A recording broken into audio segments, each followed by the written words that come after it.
The picture facing schools supporting students with SEND is bleak. Not only are school budgets at breaking point, there have been severe cuts to health and social care provision. Schools are left struggling to meet the needs of our most vulnerable pupils. Without sufficient funding and more coherent approach, the SEND Code of Practice is nothing more than an empty promise from government to parents and students.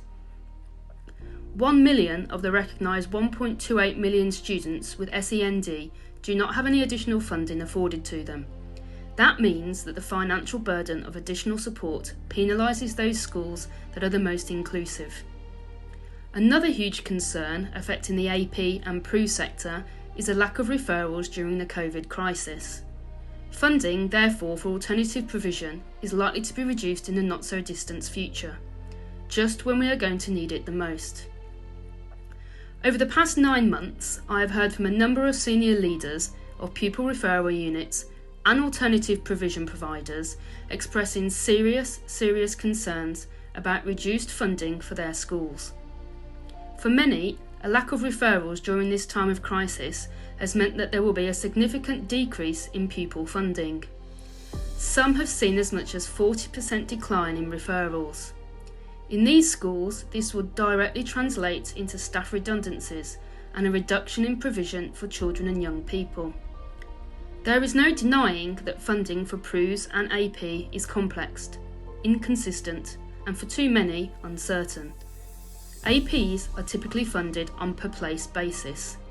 This basic allocation is then topped up from other sources, such as high needs funding and local commissioning. But even this variable system doesn't apply to the whole sector. Some local arrangements are entirely different.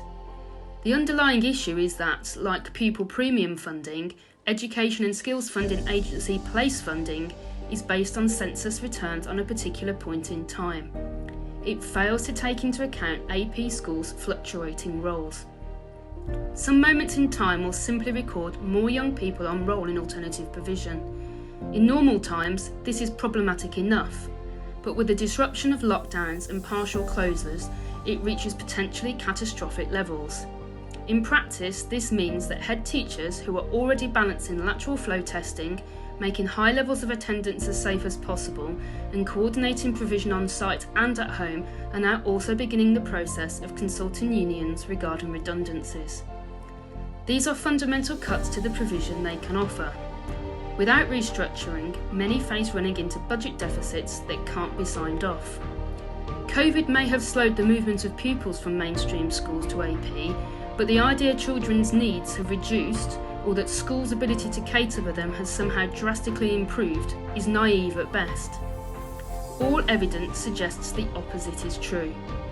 There is now a real risk that the infrastructure to prevent exclusions and provide continuity of education will simply not be available when we come to need it again.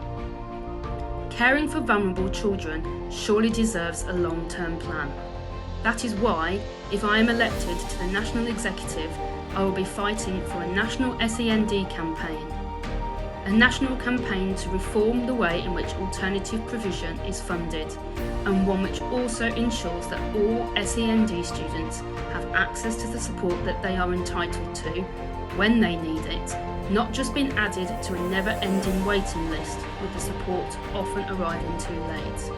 I therefore ask you to vote for Lee Seedhouse when your ballot paper arrives for the District 8 by-election and also for the District 8 main election. Thank you.